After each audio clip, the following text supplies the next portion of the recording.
The universe sends this video to women awakening their inner power. Vertical bar, Carl Jung. There comes a moment in every woman's life when the universe whispers, "You can't stay who you were." It's the moment when silence becomes sacred, when your softness no longer means surrender and your power stops asking for permission. Carl Jung said the process of becoming whole is the most terrifying and the most divine journey the soul can take. If you've been feeling detached, exhausted, misunderstood, this is not the end. It's initiation. The universe doesn't send this message to everyone, only to the women who are entering their most powerful phase. Part 1. The archetype of the awakened woman. There comes a moment in every woman's inner life when the outside world no longer holds the same fascination it once did. The clothes, the approval, the roles she once played so well begin to feel foreign, like garments that no longer fit her body or spirit. Jung would say this is not a breakdown but a breakthrough, the moment when the psyche begins to demand authenticity. The woman who used to please, perform, and perfect now feels an invisible hand pulling her inward, urging her to remember who she truly is beneath the layers of social conditioning. This is the beginning of what Jung called the individuation process, and for many women it marks the entrance into their most powerful psychological phase. The individuation process is the journey of becoming whole, of uniting what has been divided, of integrating what has been rejected. For women, this often means confronting the split between their outer persona and their inner truth. The persona in Jungian-psychology is the mask one wears to fit into society, the identity shaped by cultural expectations of femininity, beauty, and virtue. A woman's persona might be the good girl, the nurturer, the professional, or the caretaker. It serves its purpose for a time, but eventually it becomes too constricting. When a woman's soul begins to awaken, she senses that the persona is not her essence. It's only the performance she is given to survive in a patriarchal and perfection-driven world. Jung believed that the psyche contains powerful inner images, archetypes that influence how we live, love, and perceive ourselves. The archetypes of womanhood evolve through the stages of life. Early in life, a woman might live through the archetype of the maiden, youthful, idealistic, eager to please, and driven by external validation. Later, she may embody the mother, nurturing, compassionate, and self-sacrificing. But when the psyche begins to call her deeper, a new energy emerges: the queen, the sage, or even the crone, archetypes that symbolize sovereignty, wisdom, and spiritual maturity. These are not bound by age, but by awareness. A 25-year-old woman can embody the queen if she has awakened to her own authority.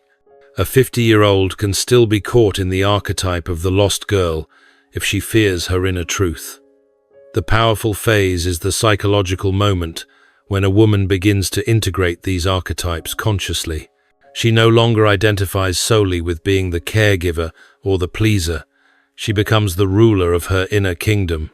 Jung described this transformation as the reconciliation between consciousness and the unconscious, between who you think you are and who you truly are. It is the journey toward the self, the totality of the psyche that includes both the light and the shadow, the masculine and the feminine, the known and the mysterious. This phase often begins in crisis. Many women feel it as a deep fatigue, not just physical but existential. It might follow a breakup, a betrayal, the end of a marriage, the loss of youth, or even success that feels hollow. Jung called this the confrontation with the shadow, the parts of ourselves we've denied, repressed, or abandoned. The shadow for many women includes anger, ambition, sexual desire, and self-centeredness, qualities they were taught to suppress because they were unfeminine. But these forbidden energies are precisely the source of vitality that the psyche needs to become whole. When a woman reclaims her shadow, she reclaims her life force. In analytical psychology, this awakening is not about becoming masculine or dominant. It is about balance. Jung introduced the concept of the anima and animus, the feminine aspect in a man and the masculine aspect in a woman. When a woman is disconnected from her animus, she may project it outward, seeking men who embody strength, clarity, or direction, because she hasn't yet cultivated those qualities within herself. But when her animus awakens, she begins to internalize those traits. She becomes decisive, focused, and creative. She stops waiting for permission to lead her life. Her actions start aligning with her intuition, that sacred feminine force that Jung saw as the guiding light of individuation. This transition is not smooth. It requires the destruction of illusions. The woman who is entering her powerful phase often feels misunderstood or isolated. Relationships that were once comforting start to feel suffocating. Friendships built on gossip, validation, or shared wounds no longer nourish her. She begins to crave solitude, not loneliness, but sacred solitude, the space where she can hear her own soul again. Jung believed that individuation cannot occur without solitude, because only in silence can the unconscious reveal itself. This is why so many women report a sudden withdrawal before their spiritual expansion. It is the psyche's natural way of preparing for transformation. As she detaches from old identities, she begins to see patterns that once controlled her life. She notices how often she said yes when she meant no, how often she stayed silent to keep the peace, how often she played small so others could feel comfortable. She begins to understand that her exhaustion wasn't weakness, it was the result of living disconnected from her authentic energy. This realization can be painful, but it is the beginning of sovereignty. Jung wrote that there is no coming to consciousness without pain. The woman must die to who she was before she can be reborn as who she truly is. The power that emerges from this inner death is not loud or aggressive. It is calm and unshakable. It's the power of knowing. The awakened woman does not need to prove her worth because she feels it emanating from within. Her boundaries become firm, not out of bitterness, but out of clarity. She no longer chases love. She attracts it through her energy. This is not spiritual romanticism, it's psychology. When a woman integrates her shadow and aligns her conscious and unconscious mind, her presence changes. She becomes magnetic because she embodies wholeness. Jung observed that people are drawn to those who are in touch with their unconscious because they unconsciously represent what others are missing. The archetype of the awakened woman is therefore not a fantasy. It's an inner state of integration. She has met her darkness and found light within it. She has met her weaknesses and turned them into wisdom. She has met her fears and used them as gateways to strength. Jung often spoke of the alchemical process, the transformation of lead into gold, as a metaphor for psychological growth. For women, this process involves transmuting pain into power, rejection into self-acceptance, and silence into voice. Jungian analysis also recognizes the collective dimension of this awakening. The unconscious is not only personal, but collective, meaning that each woman who awakens contributes to the healing of the feminine in the human psyche as a whole. For centuries, women were conditioned to be passive, compliant, and pleasing.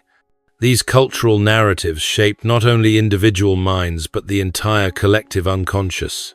So, when a woman reclaims her voice, her autonomy, and her spiritual authority, she's not only healing herself, she's healing the archetype of the feminine for all humanity. Jung would see this as an evolution of consciousness, a movement toward restoring balance between the masculine and feminine principles in the world. In the process of awakening, many women begin to have dreams that guide them towards self-discovery. Jung viewed dreams as the language of the unconscious, offering symbols that point to the soul's growth. A woman might dream of water representing emotion and intuition. She might dream of a snake symbolizing transformation and rebirth. Or she might dream of an old wise woman, the archetype of the crone who represents deep inner knowing. These dream symbols are not random. They are messages from the psyche announcing the transition into a new stage of being. When a woman pays attention to these symbols, she enters a dialogue with her unconscious, a sacred conversation that reveals her destiny. Another key sign of entering this powerful phase is the change in energy. A woman no longer acts out of compulsion, but out of intention. Her yes means yes, her no means no. Her time becomes sacred, her focus becomes clear, and her intuition sharpens. Jung described this as the moment when consciousness becomes aligned with the self, the central organizing principle of the psyche. When this alignment occurs, synchronicities begin to appear, meaningful coincidences that seem to confirm that the universe is responding to her new vibration. This is not magic. It's the psychological resonance between inner transformation and outer reality. As the inner world changes, the outer world rearranges itself accordingly. There is also a physical and emotional metamorphosis that accompanies this shift. The woman might feel bursts of creativity, sudden clarity about her purpose, or an overwhelming desire to simplify her life. She may change her environment, her career, or even her name. What she's doing on a deeper level is realigning her external life with her inner archetype. Jung taught that neurosis often arises when the outer life is not in harmony with the inner one. Healing comes when a person lives in accordance with the demands of their soul. The woman entering her powerful phase is no longer willing to live in contradiction. Her peace becomes her priority. From a Jungian perspective, this transition also marks the end of projection. In earlier stages, a woman might project her inner masculine onto others, the father, the lover, the boss, and depend on them to provide direction or validation. But as she matures, she withdraws these projections and internalizes their qualities. She learns to be her own protector, her own leader, her own authority. This withdrawal of projection is a crucial step in individuation. It liberates her from emotional dependency and empowers her to act from her center rather than from fear or desire. The woman in her powerful phase begins to experience a new relationship with time. She stops rushing. She trusts divine timing. Jung called this shift alignment with the self, where the conscious ego no longer struggles against the flow of life but moves with it. She becomes less reactive, more observant. Instead of trying to control outcomes, she cultivates patience, a deep knowing that everything unfolds as it should. This surrender is not weakness. It is the highest form of strength born from trust in one's inner guidance. Society often misinterprets this stage. The awakened woman may be called cold, distant, or intimidating because she no longer conforms to collective expectations. Jung would say she is living from the self, not the persona. The world mistakes her self-possession for arrogance because it cannot comprehend power that is not rooted in domination but in inner authority. She no longer explains herself. She no longer apologizes for her boundaries. Her calm is misunderstood because most people are still addicted to chaos. This calm power is the essence of the archetype of the awakened woman. She moves through life with grace but also with gravity. She knows that her energy is sacred and that not everyone is entitled to access it. Her choices become acts of alignment, not obligation. She leads not through control but through presence. In Jung's terms, she embodies the self, the union of opposites that transcends polarity. She can be soft and strong, nurturing and assertive, emotional and rational. Her complexity no longer confuses her, it completes her. As Jung explained, the individuation process is never about becoming perfect, it's about becoming whole. The awakened woman has stopped chasing perfection. She has realized that perfection is an illusion created by the ego to avoid vulnerability. Instead, she embraces her imperfections as portals to authenticity. Her scars become her credentials. Her past mistakes become her teachers. Her failures become her foundation. This radical self-acceptance radiates a kind of beauty that no cosmetic or filter can produce. It's the beauty of self-integration. What's most fascinating from a depth psychological view is that the woman's transformation mirrors the archetypal hero's journey but in feminine form. In mythology, the hero leaves home, faces trials, descends into darkness, finds the treasure, and returns transformed. The awakened woman follows a similar path, but her descent is inward. She confronts the dragons of her own psyche, shame, guilt, fear, and unworthiness, and emerges with gold, wisdom, compassion, and spiritual power. Her journey is not about conquest, but communion, uniting all aspects of her being into harmony. In modern terms, this phase may coincide with midlife, but it can also occur earlier or later depending on the soul's timing. Jung observed that the first half of life is about building the ego, career, relationships, identity, while the second half is about serving the soul.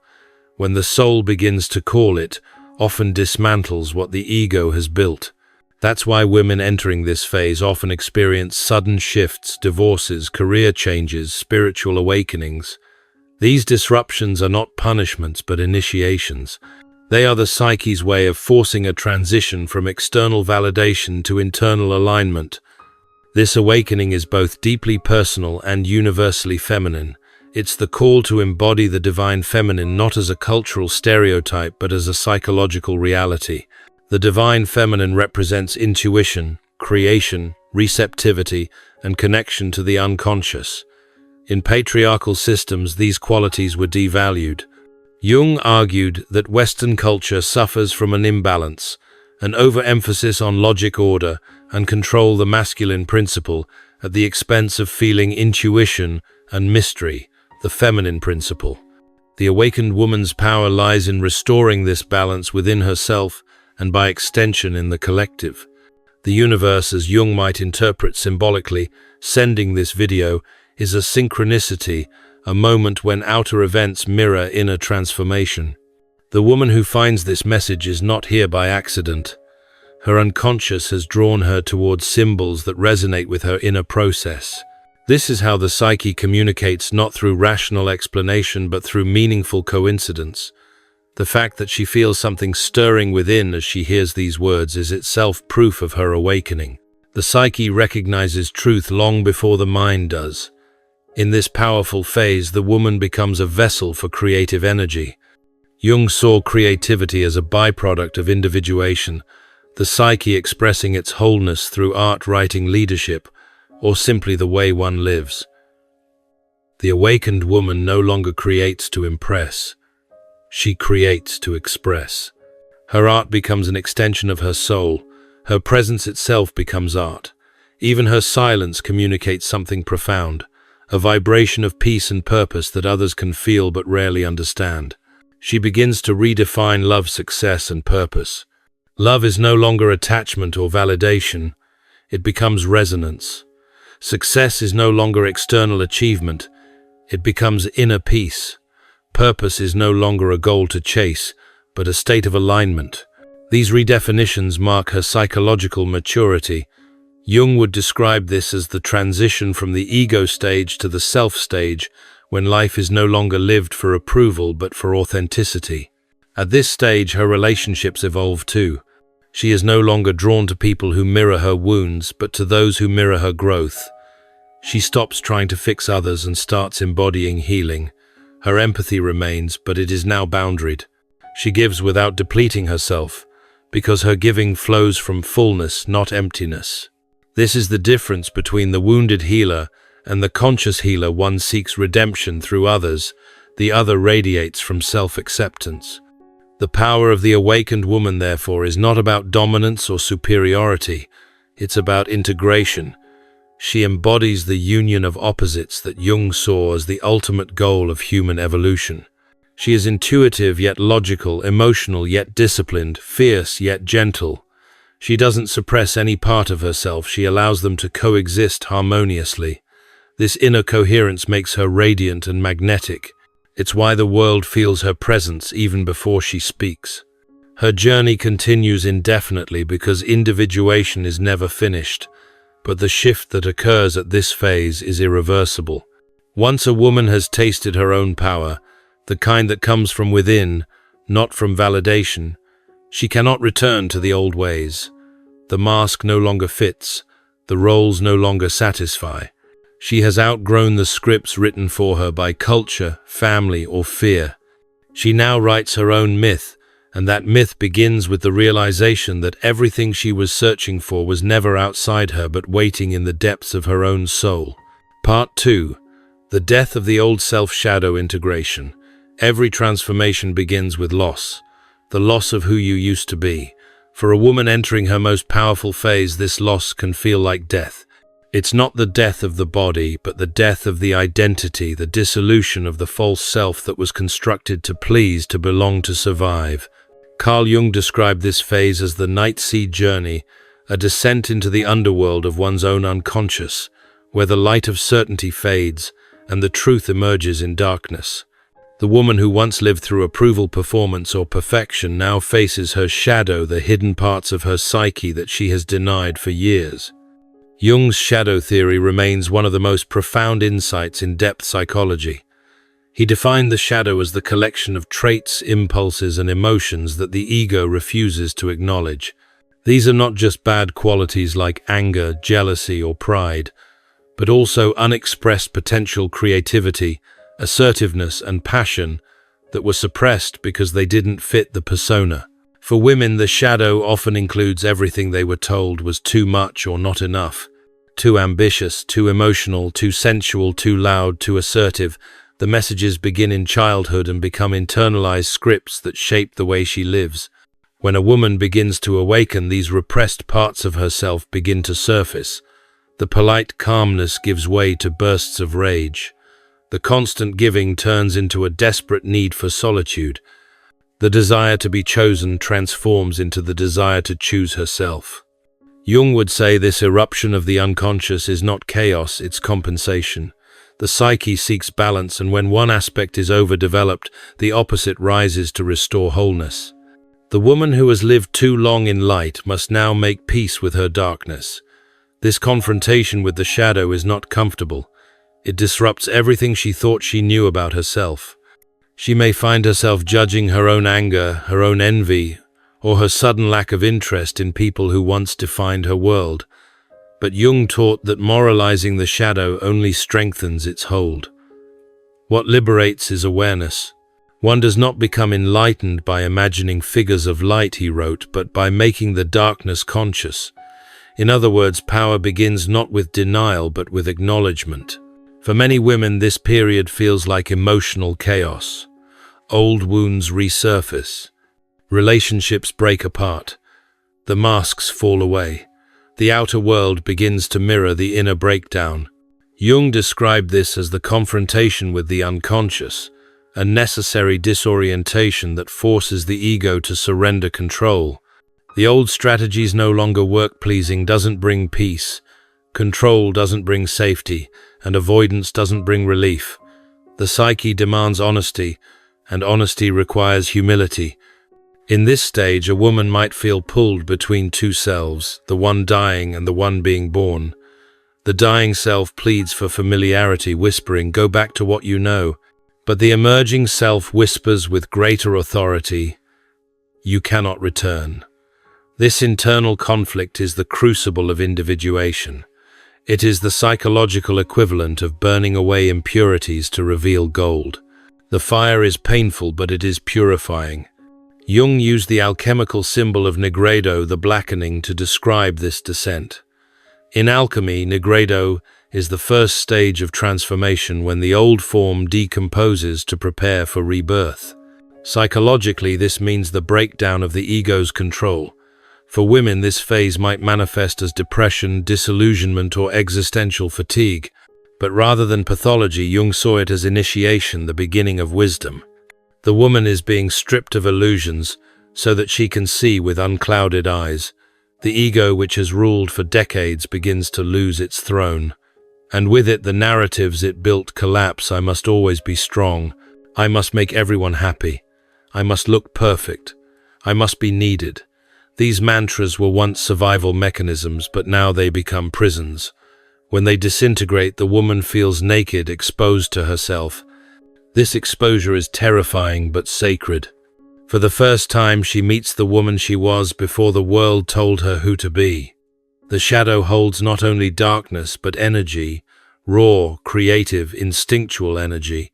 Jung compared the unconscious to a reservoir of psychic power.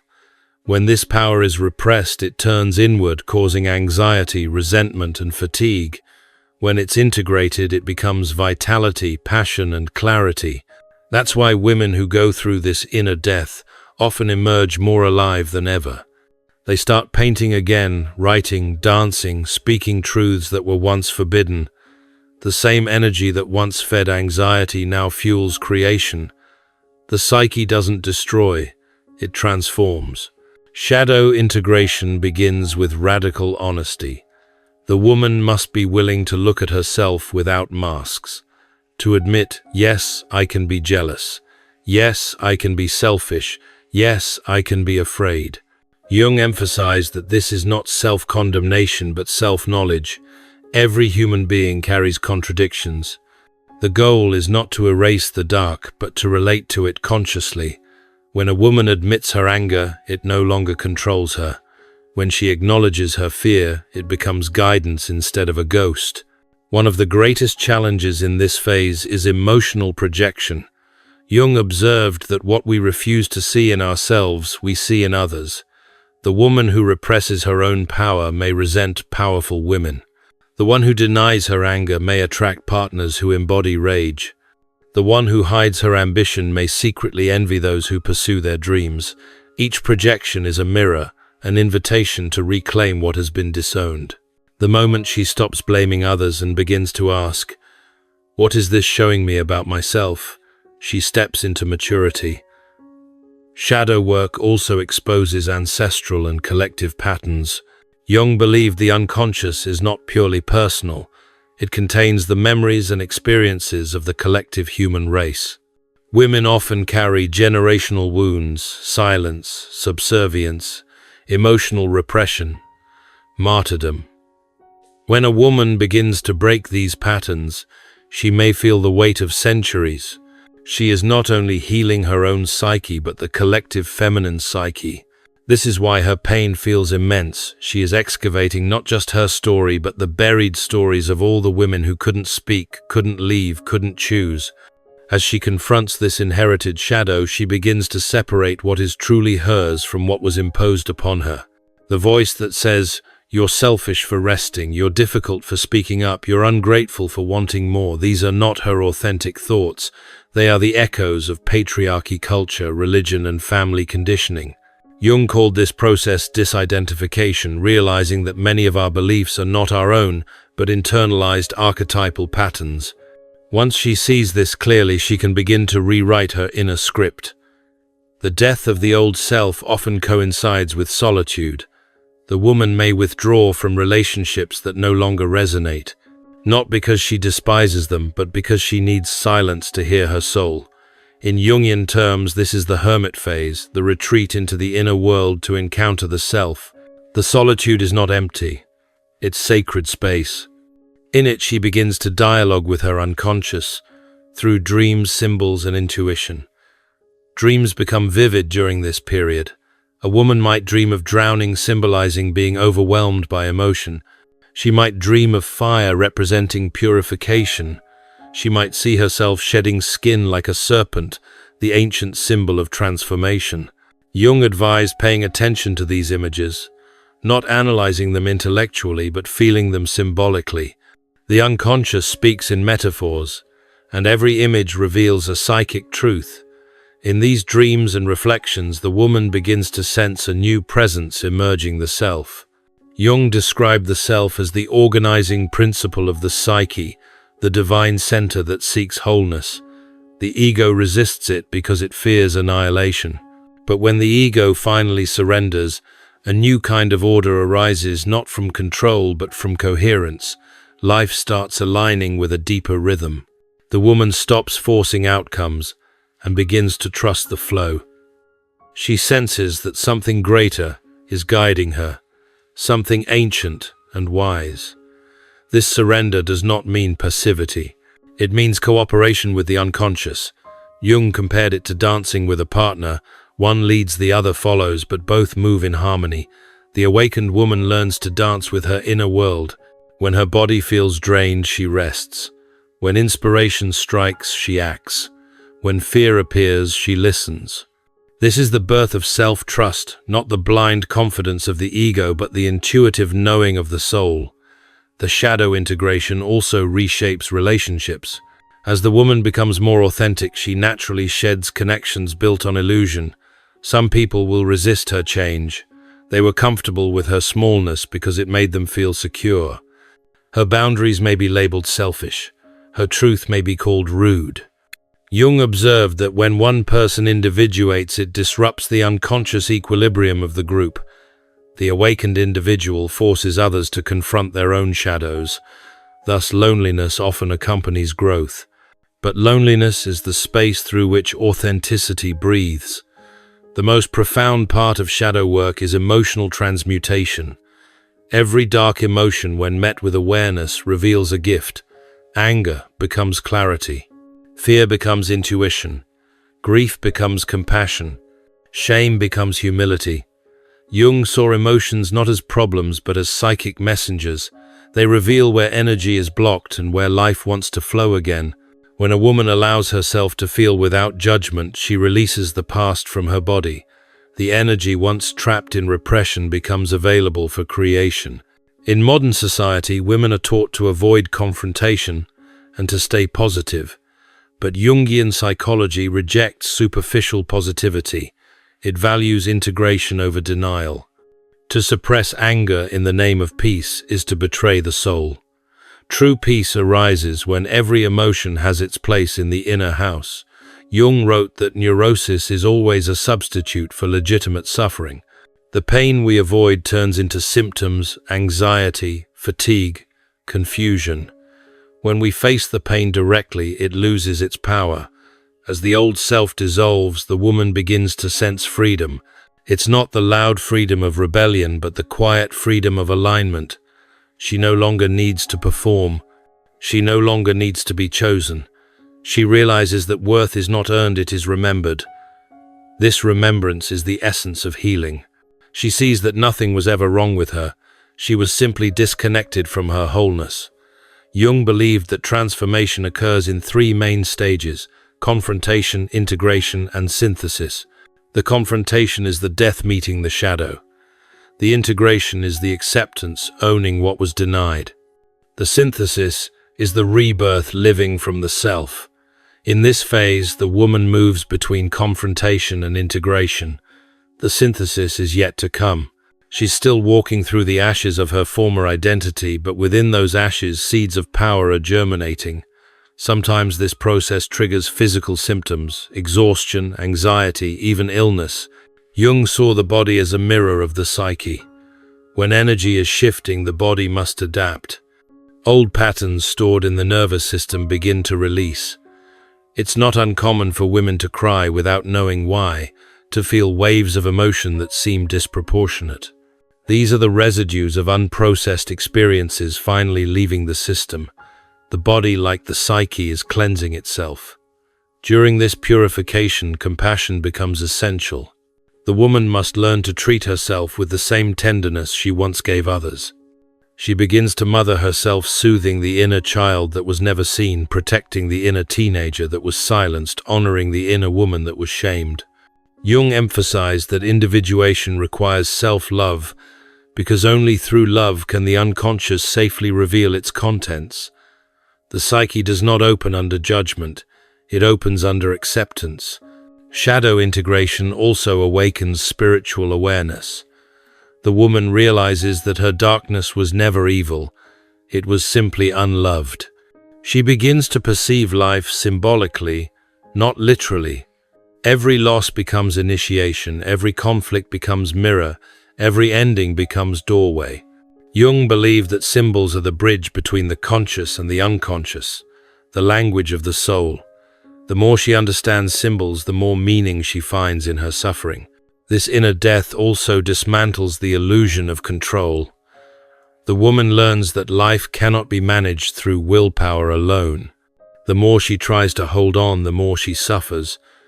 But when she surrenders, synchronicities appear, signs, coincidences, guidance. Jung called this meaningful coincidence, evidence that the unconscious and the outer world are connected through the self. The universe begins to mirror her healing. Opportunities arise, people appear. The external world adjusts to her inner vibration. One of Jung's most radical ideas is that the shadow is not an enemy but an ally. It contains the instincts that protect us, the desires that drive us, the creativity that liberates us. The goal is not to kill the shadow but to befriend it. When a woman says, "I see you," to her anger, her envy, her fear, she removes their need to dominate her. Conscious awareness transforms possession into partnership. The shadow, once integrated, becomes a source of intuitive intelligence. The woman in this phase often develops new forms of expression. She may start journaling, creating art, exploring spirituality, or studying psychology. These are not distractions, they are tools for integration. Jung advocated active imagination, engaging with the unconscious through imagery, dialogue, and creativity. For instance, a woman might visualize speaking to her anger as if it were a person asking it what it needs. Through such inner dialogue, she gains insight into the deeper needs behind her emotions. As she continues this work, she starts noticing subtle shifts. Her reactions slow down, her speech becomes deliberate, her energy stabilizes. She stops taking things personally. The emotional volatility that once ruled her life gives way to grounded awareness. This is a sign that the ego and unconscious are beginning to cooperate. Jung would describe this as the emergence of inner equilibrium, a balance between instinct and intellect, emotion and reason, chaos and order. But make no mistake, this stage is not glamorous. It's messy, raw, and deeply human. Some days she feels enlightened, others she feels lost. Jung compared the psyche to the weather, constantly changing, impossible to control. The key is not to resist the storms, but to observe them. The more she observes, the more she discovers that she is not the storm, she is the sky that holds it. This detachment is not coldness, it's consciousness. Eventually, the woman begins to feel gratitude for her pain. What once felt like punishment now feels like purification. Every tear, every heartbreak, every disappointment becomes sacred. Jung believed that suffering is not meaningless. It's the means by which the soul expands its capacity for consciousness. Without darkness, there can be no depth. Without loss, no freedom. Without shadow, no light. Through this death of the old self, she starts to embody quiet authority. She no longer needs to prove her goodness, because she's made peace with her complexity. Her authenticity becomes her power. People sense her strength not through dominance, but through presence. She can sit in silence and make others uncomfortable, not because she's harsh, but because she's real. Jung would say she radiates the self, that rare state of wholeness where opposites coexist in harmony. And so the woman who once feared her darkness now walks with it. She no longer hides behind the mask of perfection. She has integrated her shadow not perfectly, but consciously.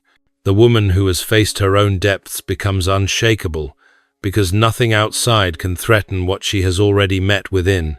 The death of the old self has made room for the birth of her truth. Part 3. The emergence of inner power, animus awakening.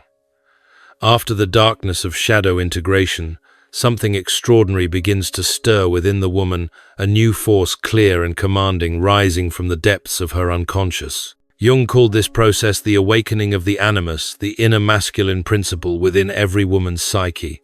Where before she lived through emotion, instinct, and care for others, she now begins to live through vision, structure, and self-direction. The woman who once doubted her authority now feels an unfamiliar yet undeniable certainty, the strength to act, decide, and create without apology. This is not the birth of domination or hardness. It is the birth of balance. The woman's inner life, once shaped by the anima qualities of receptivity, feeling, and connection, now becomes infused with the animus qualities of focus, willpower, and clarity. The two energies, feminine and masculine, are not opposites to be divided, but complementary forces that must be harmonized. Jung taught that psychological wholeness is achieved when these polarities unite, when the woman becomes both receptive and directive, intuitive and decisive, yielding and powerful. For centuries, women were conditioned to reject their inner masculine. Culture defined femininity as softness, compliance, emotionality, and dependence. Ambition was labeled selfishness. Independence was mistaken for rebellion. Thus, many women repressed their animus energy, projecting it outward onto men seeking in partners the strength, discipline, or leadership they were discouraged from embodying themselves. But when individuation begins, projection withdraws.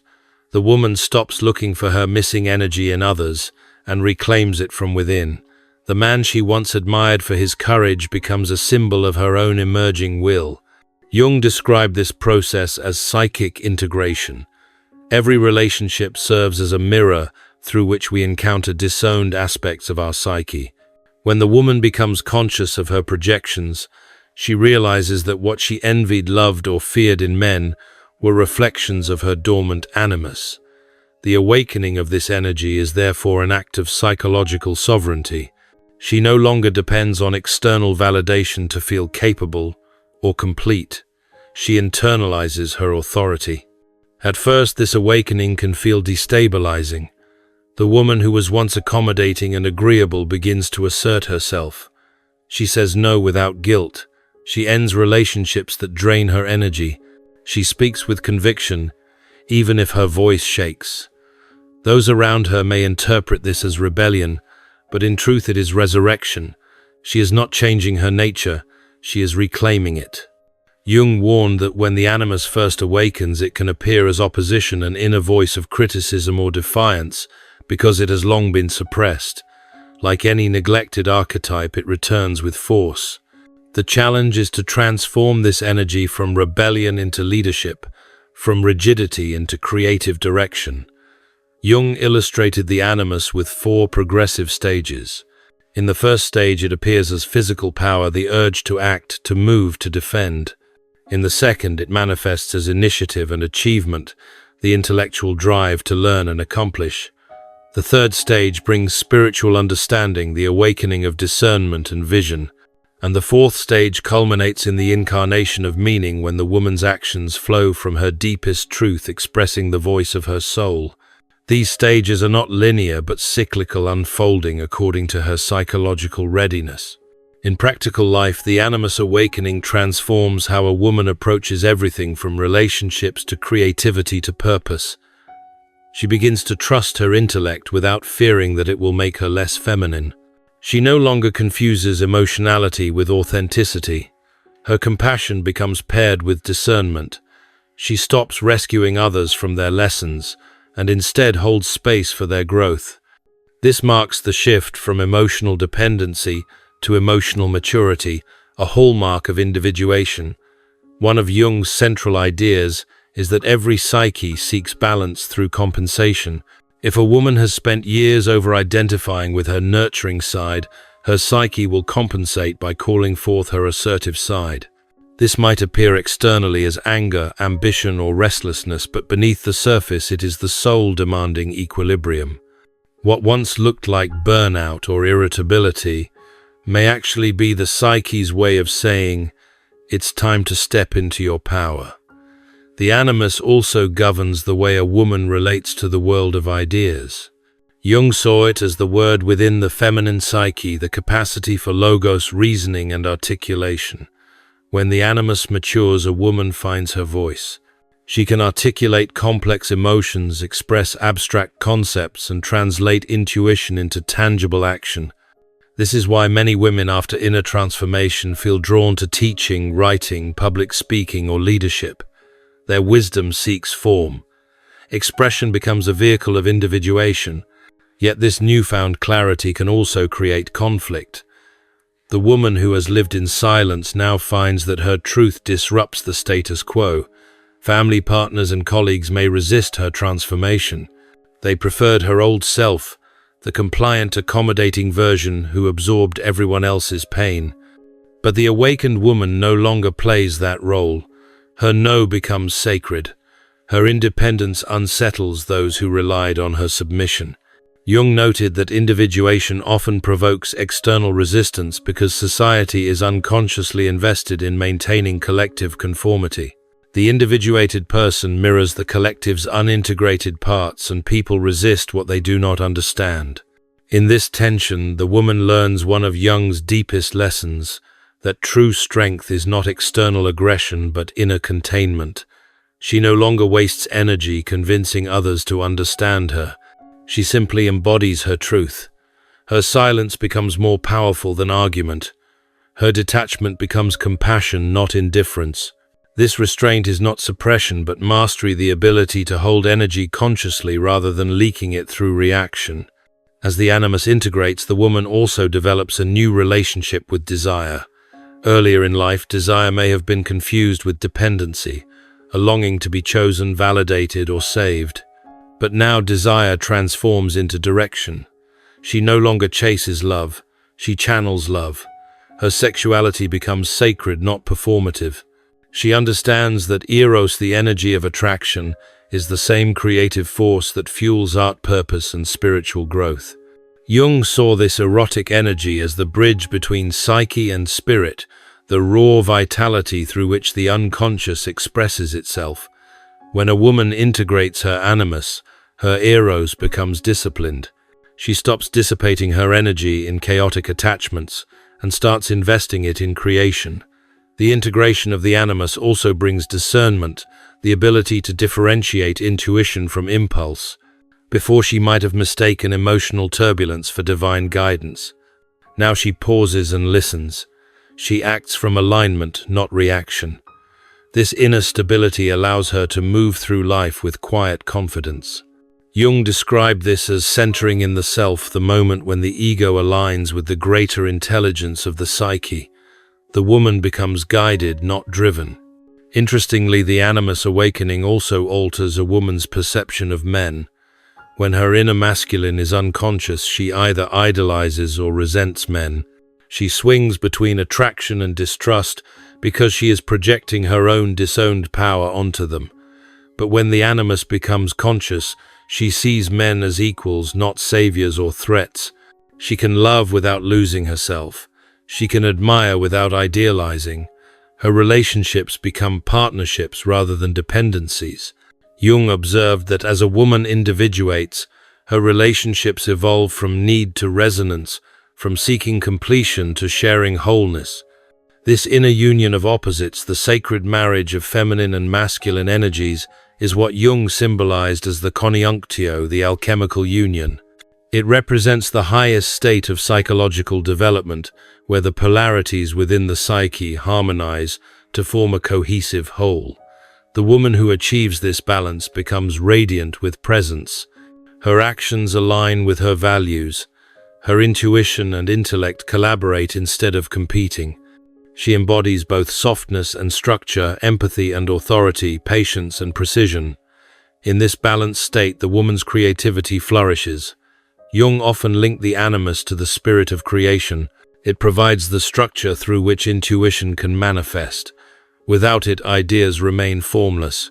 With it, vision becomes reality. The woman who integrates her animus begins to manifest her inner world into the outer one, whether through art, business, teaching, or leadership. She becomes a vessel for the self to express its purpose in tangible form. However, integration is not the same as domination. Many women in early stages of awakening swing to the opposite extreme, over-identifying with their inner masculine. They become hyper-independent, dismissive of emotion, and obsessed with control. Jung warned that over-identification with any archetype leads to imbalance. The goal is not to replace one polarity with another, but to unite them in conscious partnership. The mature woman learns to lead without losing empathy, to command without closing her heart. Her power flows, not forces. This harmonious integration of masculine and feminine principles also changes her spiritual life. The woman begins to perceive that divine power is not external, but mirrored within her psyche. The union of anima and animus becomes a symbolic reflection of the union between human and divine. She realizes that her inner masculine is the vessel through which the feminine intuition gives birth to wisdom, a sacred dialogue between heart and mind, being and doing. This understanding transforms her spirituality from belief to embodiment.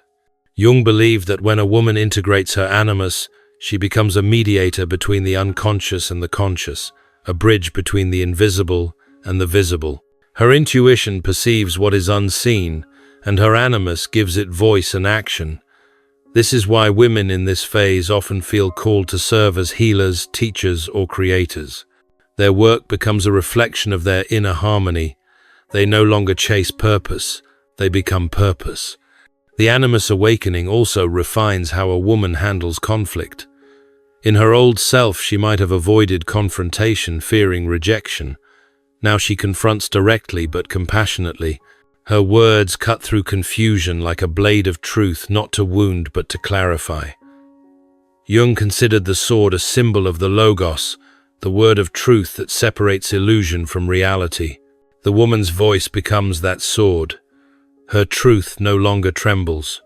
Psychologically, this phase represents the rise of inner order. The chaotic emotions that once dictated her life are now contained within the structure of consciousness. She learns to direct her energy intentionally. Her routines, her boundaries, her goals all begin to reflect her soul's alignment. Jung emphasized that spiritual growth without structure leads to dissociation. Structure without spirit leads to rigidity. The awakened woman finds the middle path structure infused with soul. As her animus matures, she begins to radiate authority. But this authority is quiet, it doesn't shout, it emanates. It's the authority of someone who knows herself. People feel it in her presence, a gravity that commands respect without demanding it. Jung wrote that the privilege of a lifetime is to become who you truly are. In this phase, the woman embodies that privilege. She lives as her own center, no longer orbiting around others. The integration of the animus also frees her from comparison. Before she measured herself through external metrics, appearance, approval, success. Now she measures herself by integrity. Her worth is intrinsic. She can admire other women without envy because she no longer competes, she collaborates. Her power is not derived from outshining others but from illuminating herself. Jung viewed this as the hallmark of individuation, self-realization without narcissism. The inner masculine also influences how she relates to time and purpose. She becomes strategic without being rushed. She can hold long-term vision without anxiety. The restless urgency that once pushed her disappears. She moves with precision. Jung might describe this as integration of the temporal and the eternal, the ability to act in time while rooted in timeless awareness. She becomes the calm within the storm. In this stage, intuition and intellect work together like dance partners. Her intuition senses direction, her intellect maps the route. This collaboration between psyche and mind allows her to navigate complexity with ease. She becomes both visionary and pragmatic, mystic and realist. Jung admired this balance as the mark of true consciousness, the marriage of eros connection and logos order. When the two unite, the psyche operates at its highest creative potential. The woman's relationship with her own body also evolves. She no longer objectifies herself through external standards. She begins to see her body as an instrument of consciousness, the sacred vessel that grounds her soul in the material world. Movement becomes meditation, rest becomes ritual. She learns to listen to her body's wisdom as part of her psyche's guidance. Jung saw the body as the unconscious made visible, and through this understanding she honors it not for how it looks, but for what it communicates. Another sign of the animus awakening is clarity of boundaries.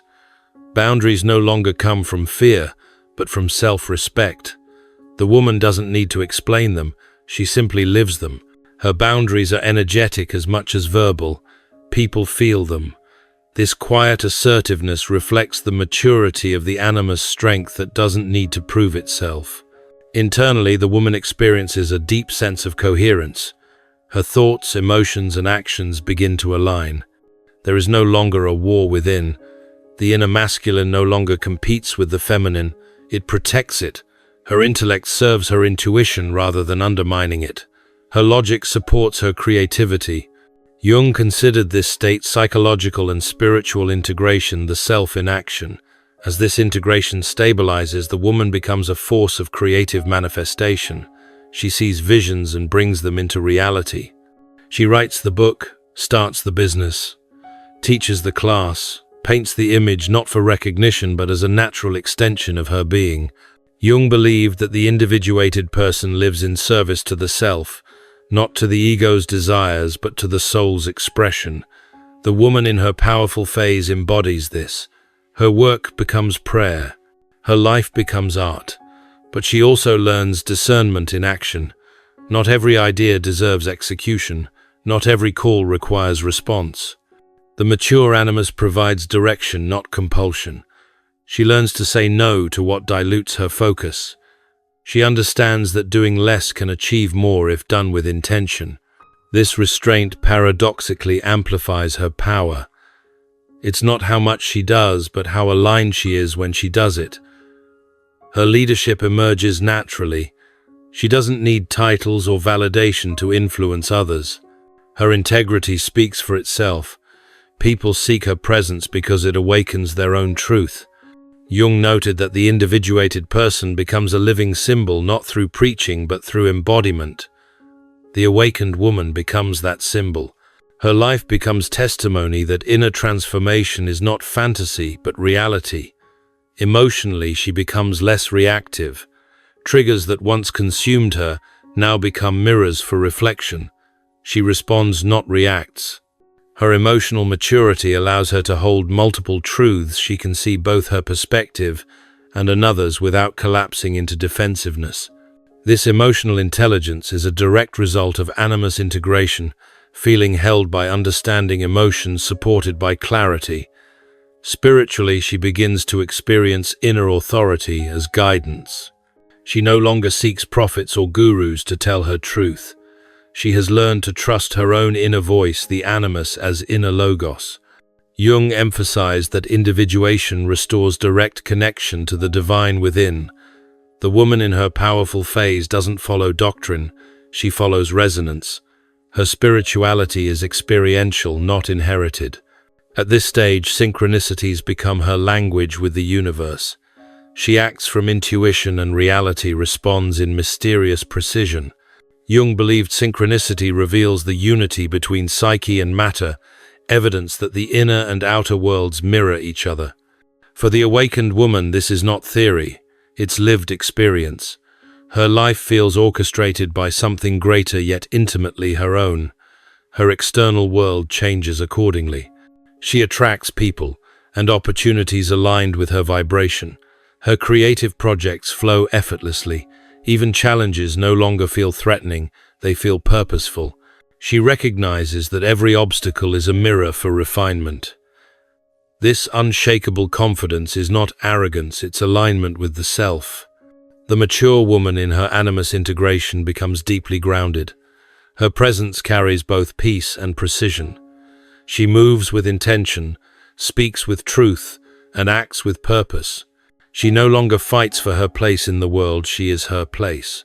Jung would call this individuation fulfilled in action, the embodiment of wholeness. And though this phase brings power, it also brings humility. She recognizes that true mastery is surrender, the surrender to the self's rhythm. She knows that her strength is not hers alone, but the universe moving through her. She becomes both warrior and vessel, active yet surrendered, fierce yet graceful. Part 4. The Sacred Feminine and the New Cycle of Individuation. When the woman has walked through her shadow and united her inner masculine and feminine, she steps into an entirely new level of consciousness, one that Jung might describe as the sacred feminine in her individuated form. It is not the naive innocence of the early feminine nor the reactive strength of the wounded feminine. It is the sacred feminine reborn, calm, integrated, wise, and sovereign. At this stage, she no longer fights to prove her worth or defend her identity. Her presence itself becomes her statement. She has entered a new cycle of individuation, one not defined by struggle but by creation. Where earlier phases demanded confrontation with darkness and self-doubt, this phase calls for the expression of light. Jung saw this as the moment when the self, the totality of the psyche, begins to live through the individual in conscious harmony. The sacred feminine is not a personality trait, but an archetypal energy that embodies intuition, compassion, receptivity, and creation. It is the principle that gives birth to life, both literal and symbolic. In patriarchal systems, this energy was suppressed, misinterpreted as weakness or chaos. Jung recognized that the imbalance between masculine and feminine principles within both individuals and society was the root of modern neurosis. The collective psyche, over-identified with the masculine values of logic, control, and dominance, neglected the feminine qualities of feeling, mystery, and inner knowing.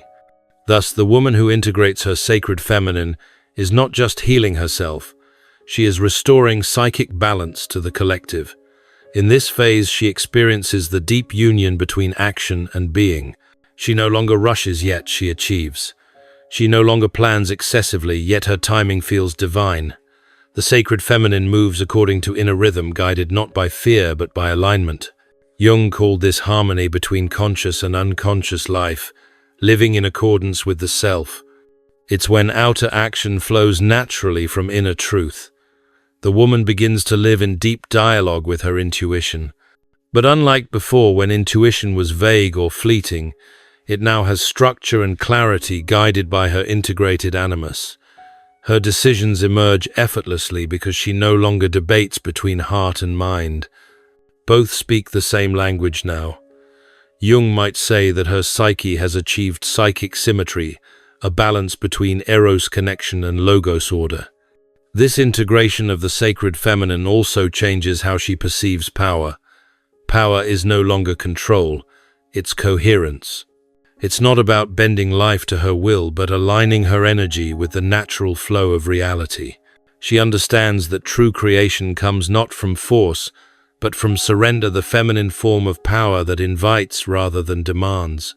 Jung's writings on the self often emphasize this paradox.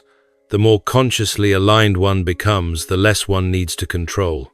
The woman in this stage embodies that paradox: effortless strength, soft authority. Her relationships transform profoundly. She no longer attracts from need but from resonance. The connections she forms now mirror her wholeness rather than her wounds. Because she has integrated her shadow, she no longer projects unhealed patterns onto others. She sees people as they are, not as she needs them to be. Her love becomes expansive, but discerning. She gives freely but never self-destructively. This is the essence of mature eros love, infused with consciousness. Jung believed that individuation requires integrating the opposites within oneself, but it also requires reconciling the opposites in others. The sacred feminine woman sees that everyone is a mixture of light and darkness, strength and vulnerability. She no longer idealizes or demonizes. This capacity for paradox is what Jung called holding the tension of the opposites, the ability to contain complexity without collapsing into duality. She becomes a psychological container, able to hold joy and sorrow, faith and doubt, expansion and contraction, all within one consciousness. Her relationship with herself deepens into devotion. The body that once carried shame or comparison now becomes sacred ground. She listens to its cycles and signals as messages from the unconscious. Jung saw the body as a symbol of the psyche made visible. When she feels tension, she interprets it not as failure, but as communication. A headache might reveal suppressed thought. A chest tightness might mirror withheld emotion. She becomes fluent in the language of her own physiology. The sacred feminine also manifests through creativity, not limited to art or writing, but through the way she lives. She creates space, beauty, peace, and meaning wherever she goes. Her life becomes her masterpiece. Jung often linked creativity to the process of individuation, seeing it as the psyche's natural expression of wholeness. When the unconscious finds conscious form, it manifests through creation. The woman in this stage embodies that principle. She doesn't seek purpose, she becomes purpose. Her work, her words, her relationships all carry the imprint of authenticity. She understands that everything she creates carries energetic resonance. Therefore, she creates consciously with love and awareness. She doesn't hustle, she harmonizes. The difference is profound. One comes from egoic effort, the other from alignment with the self. One of the most striking psychological qualities of this stage is her calm. Jung associated calmness with integration, the ego no longer in battle with the unconscious. When the inner world is reconciled, the outer world no longer provokes anxiety. This doesn't mean she feels no emotion, but that she no longer identifies with emotion. She can observe fear without being consumed by it. She can feel sadness without drowning in it. This equanimity is the fruit of shadow integration, and animus awakening emotional energy now flows through her instead of against her. The sacred feminine is also profoundly connected to the archetype of the Great Mother, which Jung viewed as one of the most ancient and potent images in the human psyche. But unlike the traditional nurturing mother who exists only for others, the individuated woman embodies both the nurturing and the wise aspects of this archetype. She mothers herself as much as she mothers the world. She offers care without losing her boundaries. Her love nourishes, but it does not enable. It uplifts without controlling. Jung warned that every archetype has both a light and dark aspect. The immature mother archetype, when unconscious, can manifest as overprotection, martyrdom, or emotional dependency. The sacred feminine, by contrast, embodies the mature mother, protective but not possessive, giving but grounded. This evolution reflects the woman's inner maturity. She has learned to care without rescuing, to give without depleting. Spiritually, the sacred feminine reconnects her to the mystery of life. She begins to perceive synchronicity not as coincidence but as conversation. Jung described synchronicity as the meaningful intersection between psyche and matter, evidence that the inner and outer worlds are reflections of one another. For the awakened woman, life becomes a continuous dialogue with the divine. Every encounter, every delay, every ending feels orchestrated with purpose. She moves through existence with deep trust. This trust liberates her from the chronic anxiety of control. She no longer needs to know how things will unfold, because she senses that they are unfolding through her. This is not passivity, it's partnership. The sacred feminine is in constant collaboration with the unseen, with the unconscious, with the universe, with the intelligence of life itself. Jung believed that individuation is not a solitary journey, but a cooperation between ego and self-consciousness and mystery. The woman at this stage lives that truth. Her communication changes as well. Words become slower, more intentional. She speaks less, but with greater resonance. She has learned that silence can sometimes carry more truth than speech. Her conversations shift from gossip to growth, from noise to nourishment. This refinement in expression reflects the alignment of her logos, the animus voice of clarity, with her eros, the feminine voice of connection. Her communication now serves connection, not performance. The sacred feminine also expresses itself in her relationship with time. The obsession with rushing, optimizing, and achieving dissolves. She embraces the cyclical rhythm of existence, expansion, and rest, growth, and stillness. Jung believed that the feminine principle moves in circles, not straight lines. Where the masculine seeks progress, the feminine seeks depth. The woman who embodies her sacred feminine therefore lives seasonally. She knows when to act and when to retreat. Her timing becomes intuitive, her patience profound. This cyclical wisdom also governs her inner world. She no longer shames herself for contraction, confusion, or stillness. She understands that integration requires pause. The unconscious cannot be forced. It must be invited. She allows herself to gestate new insights like a mother carrying a child, not rushing the birth of clarity, but trusting the process. This patience is power disguised as peace. At this stage, she becomes increasingly magnetic. Jung noted that the individuated person radiates a kind of psychic gravity that draws others into their orbit. It's not physical beauty, but energetic coherence that captivates. People feel safe in her presence because she is safe within herself. They feel seen because she sees without judgment. Her energy regulates environments. Her calm settles storms. This is not mysticism, but psychology. Coherence in the psyche creates coherence in the field around it. Her presence, once fragmented by insecurity, now becomes a sanctuary. People sense that she carries something ancient, not wisdom she learned, but wisdom she remembered. The sacred feminine is timeless. It holds the memory of the earth, the cycles, the moon, and the soul. The woman in this phase becomes a living expression of that remembrance. Another transformation occurs in how she perceives suffering. Where once she feared pain, she now recognizes its sacred role.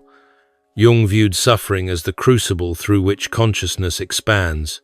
The sacred feminine embraces pain not as punishment, but as passage, an initiation into greater awareness. When she feels grief, she lets it flow through her. When she faces uncertainty, she opens to it. Her trust in life's intelligence dissolves resistance. This acceptance of suffering also births compassion, not sentimental pity, but profound empathy born of understanding. She doesn't rush to fix others' pain, she holds space for it.